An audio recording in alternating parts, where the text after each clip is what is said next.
idan da gaske ana yin wannan abun an sa ni in sa takunkumi ne saboda kar in mutu, to me yasa ake kashe yan uwana ba a yi komai ba? Idan da gaske ne an rufe mana masallatai don kar mu mutu ne, to ya ake kashe mu aka yi shiru? Idan da gaske ne an rufe mana kasuwanni an karya mana tattalin arziki don kar mu mutu ne, to don me ake kashe mu ba mu komai ba?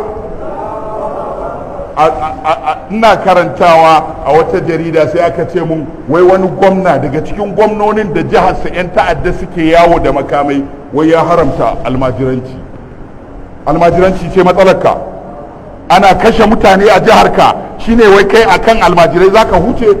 Ka duba corona din nan duk an ƙara maganar akan almajirai saboda ba su da gata, an ɗauka masu suka kawo ciwon ƙasar nan. Almajiri ya kawo corona a Najeriya? Dan me za a matsa masa dan bai da gata? Dan me za a matsa masa dan shi dan arewa ne? Dan me za a matsa masa domin shi bahaushe ne? Dan me za a matsa masa domin an rena mu?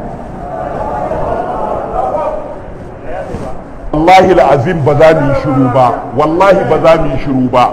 Idan ka rufe masallaci muna da hanyoyin yin magana, za mu shiga intanet mu faɗa wa duniya. Ba za mu iya yin shiru a yanayin da muke ciki, ana kashe mu kamar kiyaye, ba wanda zai yi magana. A nan wajen na taɓa faɗa na ce wallahi kajin gonarsu ba ka yi saka musu irin wannan kisan ba. Ba gonar ɗan Najeriya da za ka je ka kashe kaji 200 haka kawai in ba kawo maka zabaniyawan Najeriya sun yi maganin ka ba. Amma ana ta kashe mu ba wanda zai yi magana. Maganin ku ne ma kuma ai ku ne da matsala. Ranar zaɓe duk ku haukace, ai wallahi jihadi ne, wallahi kiristoci za su kwace Najeriya.